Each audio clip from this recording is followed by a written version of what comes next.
How to add images.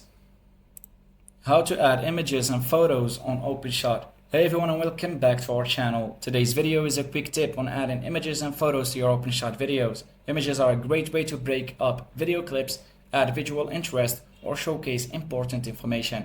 Before we jump in, make sure you have your images or photos ready on your computer. Then click on File and click on Import Files and import the pictures you want to add to your video. So let's go right here and choose one of these pictures. For example, Openshot makes editing images super easy.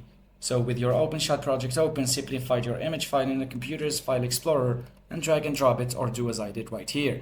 Then you'll find your picture right here in this project files, and you can add it to your timeline however you wish and edit it however you'd like. And right here we have our image on our clip, and we can expand it or do whatever we want with it. Thanks for watching everyone, and don't forget to subscribe.